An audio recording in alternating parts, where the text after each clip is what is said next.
Ar nedēļas ziņu apkopojumu pasaulē Latvijā Latgalē Alise Plus studijā Juris Saukāns. Šonedēļ Somijas, Norvēģijas un Zviedrijas ziemeļos sākās NATO mācības. 2 nedēļās tajās piedalīsies vairāk nekā 20 000 karavīru no 13 valstīm.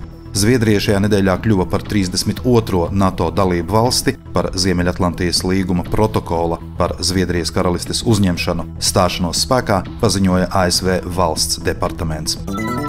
Moldovas izlūkdienests brīdinājis par plašu hibrīdu uzbrukumu Moldovai, ko plāno Krievija. Separatiskā Moldovas Piedņestras reģiona amatpersonas pagājušajā nedēļā pieprasīja Maskavas aizsardzību, pamatojoties uz rezolūciju, ko pieņēma īpašs deputātu kongress.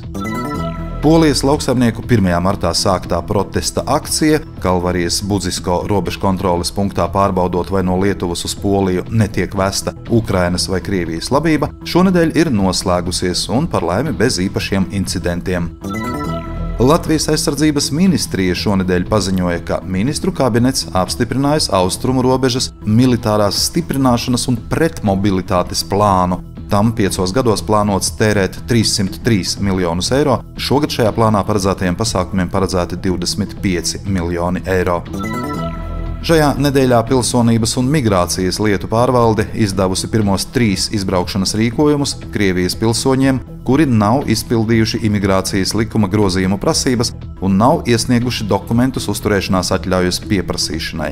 Savukārt 1016 Krievijas pilsoņiem lūgts sniegt skaidrojumu par iemesliem, kāpēc viņi nav izpildījuši imigrācijas likuma grozījumu prasības un nav iesnieguši dokumentus uzturēšanās atļaujas pieprasīšanai, kā arī, ja šiem Krievijas pilsoņiem vairs nav pamata uzturēšanās atļaujas pieprasīšanai, tad tiek lūgts sniegt informāciju par plānoto izceļošanas datumu.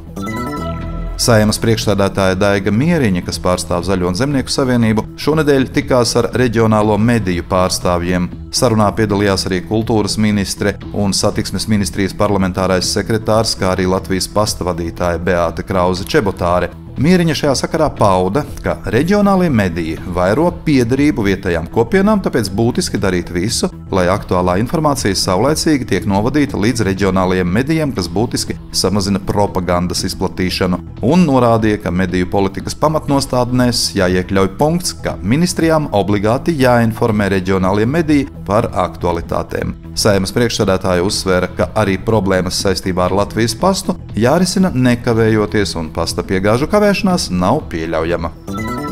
Nākamajā nedēļā Daugavpils valsts pilsētas pašvaldība aicina pilsētas apkaimju aktīvos iedzīvotājus un nevalstisko organizāciju pārstāvjus uz tikšanos un dialogu par ikdienu apkaimēs. Tikšanās notiks Vienības namā trešdien, 13. martā, 5:30 vakarā.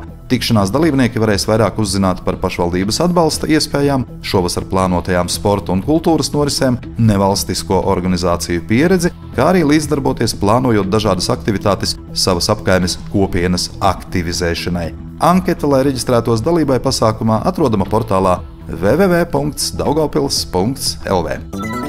Studijā bija Juris Saukāns. Par nedēļas ziņu pasaulē Latvijā Latgalē saturu atbildes Alise Plus, projektu finansē Mediju atbalsta fonds no Latvijas valsts budžeta līdzekļiem.